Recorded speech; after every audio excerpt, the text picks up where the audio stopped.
আসসালামু আলাইকুম viewers, welcome back to my channel Rita's cooking and blog. আশা করছি আপনারা সবাই অনেক ভালো আছেন। আপনাদের দোয়ায় আমরাও ভালো আছি। আজকে আমি আপনাদের সঙ্গে শেয়ার করব একটা ব্লগ। সেটা হলো আমার মাহি ভাই কালকে তার জন্মদিন আছি। আর এবার আস্তে আস্তে আমরা রোস্ট সাদা কাগজ নিয়েছি। আর এখানে আমি সাদা কাগজ নিয়েছি টুকরো করে কেটে, যেন সেখানে গোলাপগুলা রাখতে সুবিধা হয়। দেখুন আমি কিভাবে বানাচ্ছি।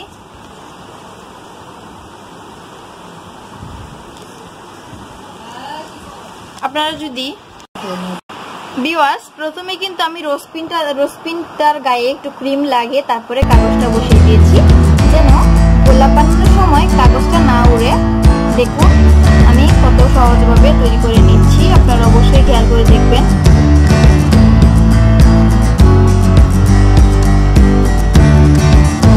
আমরা কিন্তু চোখাটা নিচে দিয়ে করছি।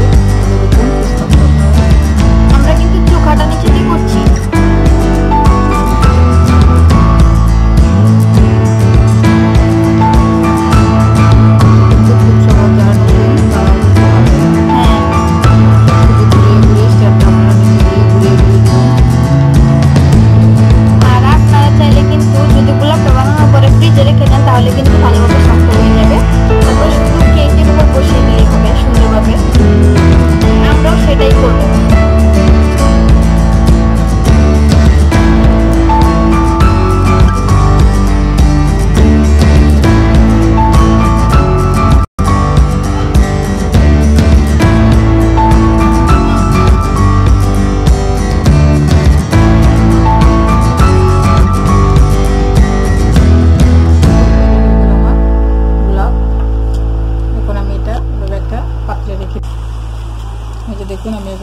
আমরা কিন্তু আরেকটা আগে বানিয়ে রেখেছিলাম। দেখুন এটা কিন্তু আরো বেশি সুন্দর হয়েছে।